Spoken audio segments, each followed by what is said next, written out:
तो hello guys, सबको राधे राधे। आज हम पढ़ने जा रहे हैं मोस्ट इंपोर्टेंट क्लास 10 जीवन परिचय सूरदास जी का। तो हम स्टार्ट करते हैं। आपके क्लास 10th बोर्ड एग्जाम में 5 नंबर का पक्का आएगा, ये आप देख सकते हैं। लिख के ले लें मुझसे।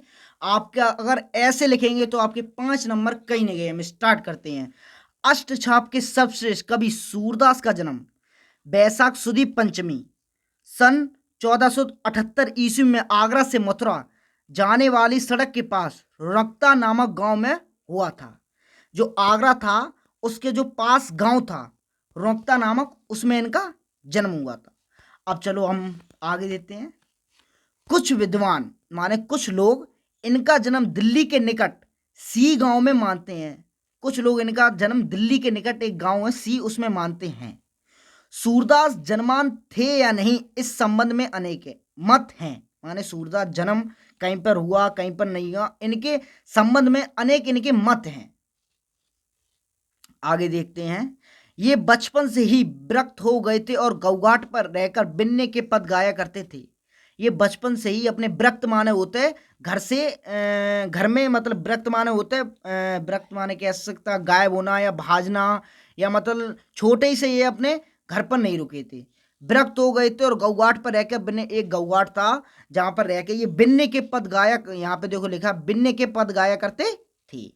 एक बार वल्लभाचार्य गौघाट पर रुके। एक बार वल्लभाचार्य एक ब्राह्मण थे, वो रुके गौघाट पर। सूरदास ने इन्हें स्वरचित एक पद गाकर सुनाया। स्वरचित पद माने होते श्लोक। श्लोक कह सकते हैं हम, या कुछ पंक्तियां कह सकते हैं, या श्लोक कुछ भी कह सकते हैं हम। एक गाकर सुनाया सूरदास ने। वल्लभाचार्य ने इनको कृष्ण की लीला का गान गाने का सुझाव दिया। जो वल्लभाचार्य थे, मैंने आपको कहा था ब्राह्मण थे, उनने सूरदास को एक कृष्ण की लीला का गान गाने का सुझाव दिया।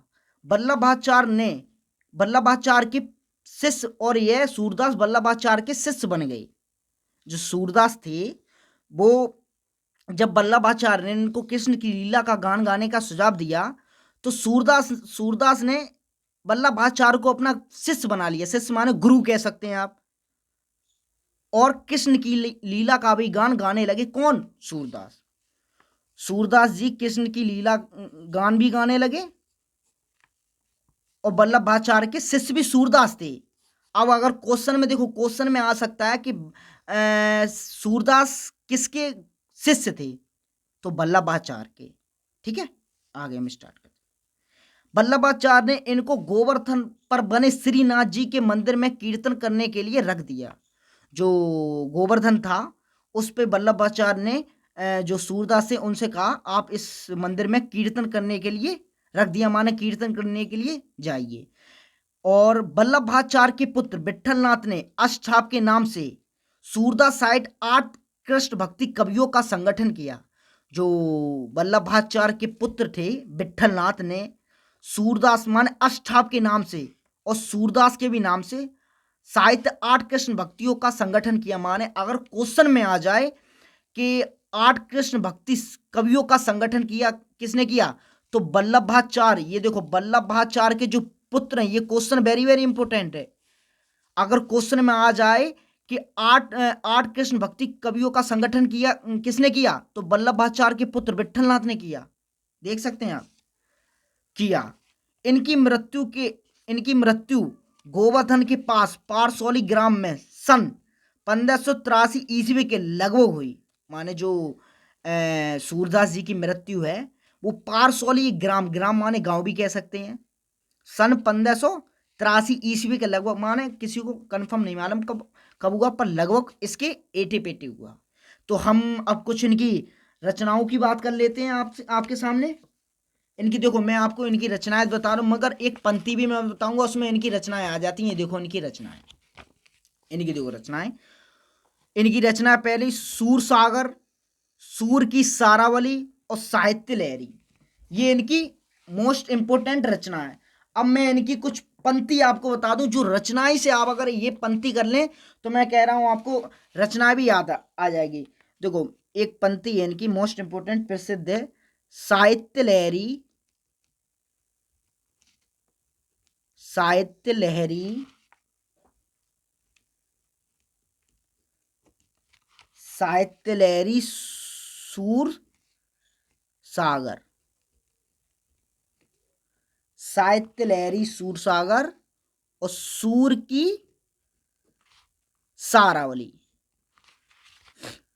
बस आप ये पंक्ति याद रखना। देखो, साहित्य लहरी सूर सागर, सूर की सारावली, और एक और है, माने पंक्ति ये आप अगर पंक्ति आ जाए, और श्री कृष्ण जी की बाल छवि, श्री कृष्ण जी की, श्री कृष्ण जी की बाल, श्री कृष्ण जी की बाल छवि है, सॉरी, श्री कृष्ण जी की बाल छवि पर लेखनी, पर लेखनी अनुपम चली, अनुपम, अनुपम चली। ये इनकी एक पंक्ति, आप अगर ये पंक्ति पूरी याद कर लीजिए। देखो इन पंक्तियों में इनकी रचना देखो, देखो पहली रचना थी इनकी, देखो ये देखो साहित्य लहरी, साहित्य लहरी है इनकी पहली रचना, और ये देखो साहित्य लहरी पहली होगी, और सूर सागर, सूर सागर ये है, और देखो साहित्य लहरी थी और सूर सागर ये भी आ गई, और देखो सूर की सारावली, और देखो सूर की सारावली, ये देखो इसमें इनकी रचना आ गई, और इनकी एक ये पंक्ति। मान इतना याद करो, साहित्य लहरी सूर सागर, सूर की सारावली, श्री कृष्ण जी की बाल छवि, बाल छवि पर लेखनी अनुपम चली। बस आप अपना इतना कर लीजिए, तो हम आगे मिलते हैं आपको।